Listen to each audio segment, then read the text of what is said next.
দিনের পর দিন গ্রামবাসীদের ওপর অত্যাচার চালিয়ে আসছেন তারা এবং এই অভিযোগ থানায় দায়ের হওয়ার পর প্রাক্তন তৃণমূল কংগ্রেস নেতার ভাইকে গ্রেফতার করল পুলিশ। প্রাক্তন তৃণমূল কংগ্রেস নেতা যার বিরুদ্ধে গ্রামবাসীদের ওপর দিনের পর দিন অত্যাচার চালিয়ে আসার অভিযোগ, তিনি পলাতক বলে জানা যাচ্ছে। এই ঘটনা ঘটেছে চোপড়া বিধানসভা এলাকার ইসলামপুরে। ঠিক কী ঘটনা ঘটেছে, কি অভিযোগ তাদের বিরুদ্ধে এবং ঠিক কোথা থেকে কিভাবে এই গ্রেফতারি হলো, পুরোটা আরও বিস্তারিতভাবে আপনাদের সামনে তুলে ধরবেন আমাদের প্রতিনিধি সুদীপ চক্রবর্তী। সুদীপ, বিস্তারিত জানতে চাইব কি অভিযোগ প্রাক্তন তৃণমূল কংগ্রেস নেতার ভাইকে যার ভিত্তিতে গ্রেফতার করা হয়েছে। দেখো সুব্রজিৎ, তোমাকে বলি, তৃণমূল কংগ্রেসের যে সুজালি গ্রাম পঞ্চায়েতের যে অঞ্চল সভাপতি ছিল আব্দুল হকের ভাই মোহাম্মদ খালেককে গতকাল রাতে পুলিশ ইসলামপুর থানার যে পাঞ্জি ফাঁড়ি রয়েছে সেই ফাঁড়ি থেকে পুলিশ কিন্তু তাকে গ্রেপ্তার করেছে। গ্রেপ্তার করে তাকে বর্তমানে ইসলামপুর থানায় নিয়ে আসে, সেখান থেকে আজকে তাকে আদালতে তোলা হয়েছে।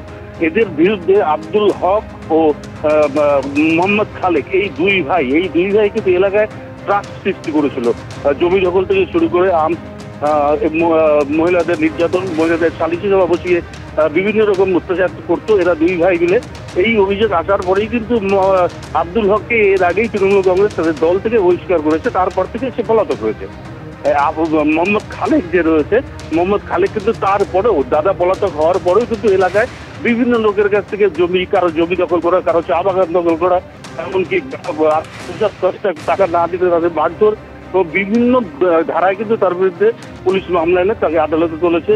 তার বিরুদ্ধে বেশ কিছু আর্মস অ্যাক্টও রয়েছে, ইতিমধ্যেই কিন্তু তাকে আদালতে তোলা হয়েছে। পুলিশের 10 দিনের পুলিশ রিমান্ড চেয়েছে, এখনো পর্যন্ত জানা যায়নি ঠিক কতদিনের পুলিশ রিমান্ড পাওয়া যাবে।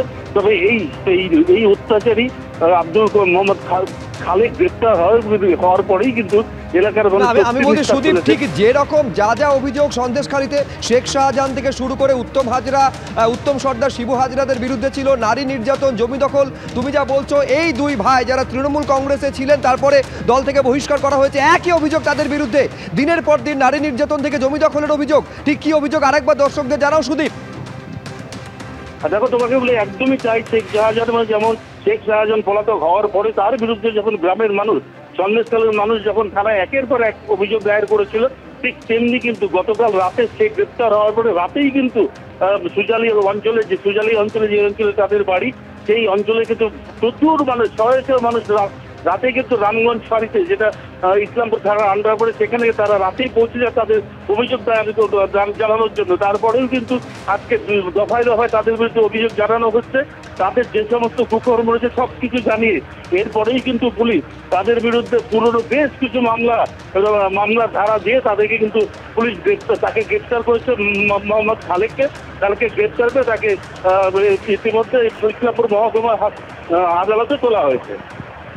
বেশ সুদীপ, আপাতত তোমাকে ধন্যবাদ। অর্থাৎ একেবারে শাসকের দাদাগিরি যাকে বলে, তৃণমূল কংগ্রেসে থেকে এইভাবে তিনি অত্যাচার চালাতেন বলে অভিযোগ। দুই ভাইয়ের বিরুদ্ধে জমি দখল থেকে নারী নির্যাতন, এই অভিযোগ সামনে আসার পর দলের তরফে বহিষ্কার করা হয় এবং এই মুহূর্তে একজনকে গ্রেফতার করা হয়েছে, আরেক ভাই পলাতক বলে জানা যাচ্ছে।